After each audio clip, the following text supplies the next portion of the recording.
We can all rest easy now because the Heisman committee, the Heisman voters, whatever you want to call them, did in fact get it right. Fernando Mendoza has won the Heisman Trophy, the first Heisman Trophy ever in Indiana football history. First all across the board for Kirk Cinetti, what he is doing in Indiana right now. Fernando Mendoza says he wants to leave it at Indiana.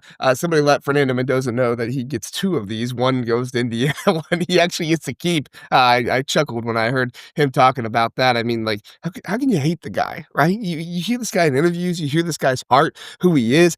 How could anybody actually hate? Like, you have to actually be trying really, really hard, which I don't know. This isn't me. I don't try to hate anybody. Like, I just have dislike for people. It just happens. I'm not out here trying to. You have to literally try to hate Fernando Mendoza. The voters would have to try and find a reason to not vote for Fernando Mendoza to win the Heisman. And some did, don't get me wrong. But overall, the correct choice was made, and Fernando Mendoza has won the Heisman Trophy. Super happy for him. And if you're happy about that as well, please do like and subscribe here to the Big Ten Huddle, trying to get to 5,000 subscribers by the end of the year. We would definitely appreciate it if you can make that happen, and we appreciate your support. Back to Fernando Mendoza. Fernando Mendoza totally deserved this reward, this award. I'm not trying to take anything away from these other guys. Julian Sayin, Diego Pavia, Jeremiah, like all these guys had great seasons, and it gets tossed around out there like, was Fernando Mendoza actually the best player in college football this season? And people can debate that all day long, but at the end of the day, you cannot tell the story of this season in college football without mentioning Fernando Mendoza. 10 years from now, you have to mention Fernando Mendoza for Indiana to tell the story of how this season played out overall. And I think you're going to have to talk about him for how this season plays out, even through the playoffs as well, to make that happen. So when you really look at this season, Fernando Mendoza dominated. I mean, 33 passing touchdowns, 6 more he had on the ground for almost 40 total touchdowns on the season. That edged out Pavia. A lot of people want to talk about his stats. We had less interceptions than Pavia as well. He was more efficient. He had better ball security. Also, he was the quarterback for the #1 team in the nation who finished the season undefeated, even though there were scares, right? He had that game against Penn State where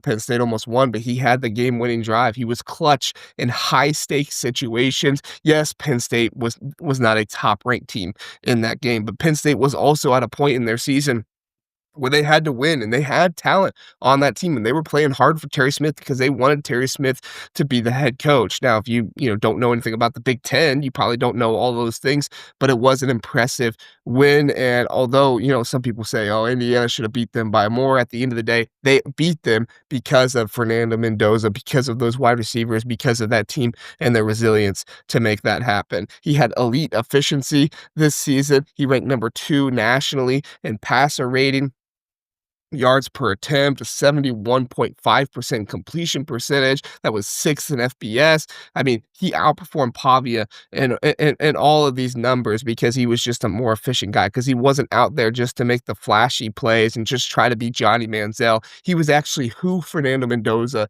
is. He was lovable. I mean, he is still lovable. He's lovable, he's kind, he's compassionate, and he is a guy who works his butt off for his team time in and time out. And also, he won all the awards moving up to this as well. He won the Davey O'Brien, he won the Maxwell Award, he won all these awards moving up to it. Big Ten Quarterback of the Year, first team All Big Ten. He won all these awards, not just because of his play on the field, although his play on the field was excellent and outstanding, but also because of what he represents to this team, what he brought to this team this year, the interviews that he gave outside of this, and he's going to be the #1 pick in the NFL draft too. Like, everything Fernando Mendoza has going for him right now.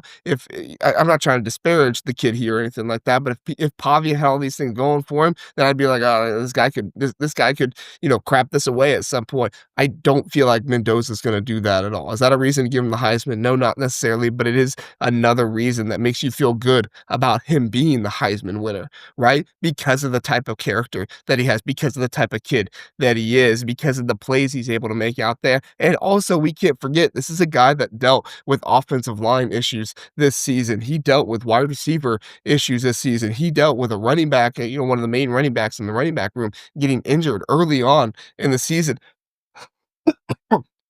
Sorry, guys, a little under the weather, but I'm trying to make this video because I'm just so psyched about Fernando Mendoza winning the Heisman Trophy because he does deserve it, because he is a gamer, because he is a competitor, and he is one of the best players, if not the best player in all of college football, and what he means for his team too, right? Like that was one of the biggest points made about Pavia is like, well, what he means for his team. What Pavia means for his team is 10-2, right? His team is 10-2. Pavia does mean a lot for his team, don't get me wrong, but they do not mean as much. He does not mean as much as Fernando Mendoza for a 13-0 team, right? Yes, Fernando Mendoza has playmakers around the field. He has, but Diego Pavia had his tight end win the tight end of the year award. Fernando Mendoza didn't have Elijah Surratt win wide receiver of the year. He didn't have Roman Hemby win running back of the year. He didn't have the Indiana offensive line win the Joe Moore Award, right? He did not have these things happen because, well, I guess I shouldn't say about the Joe Moore Award yet, but he did not have these things happen because because he was the only engine on this team or anything like that. Yes, he had really good players around him, but he did not have the accolades for those players to really highlight who they were and what they could do. Bottom line, super happy for Fernando Mendoza, super happy for the Indiana program. First Heisman in Indiana football history would, made about would have been a great story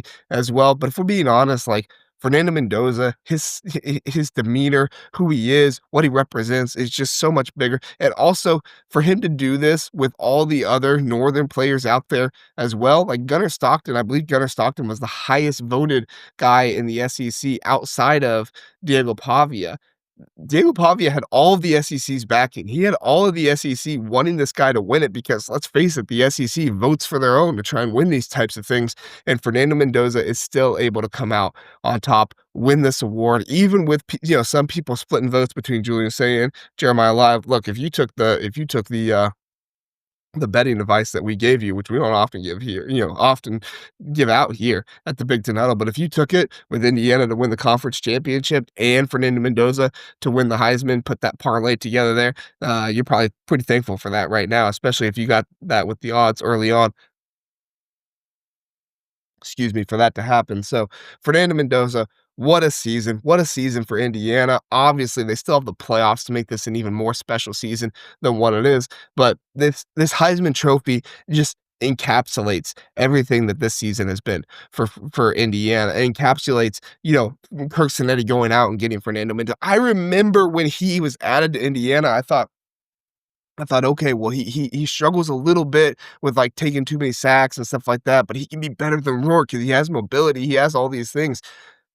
Guys, he's just flat out better because of who he is, because of the leader that he is. And I'm not trying to disparage Curtis Rourke at all. Curtis Rourke was fantastic for Indiana last season, but his mobility, his decision making, his confidence, his leadership, and everything else, it is second to none this season. And Fernando Mendoza, winner of the Heisman Trophy, it's excellent for the program, it's excellent for him, and it's excellent for college football.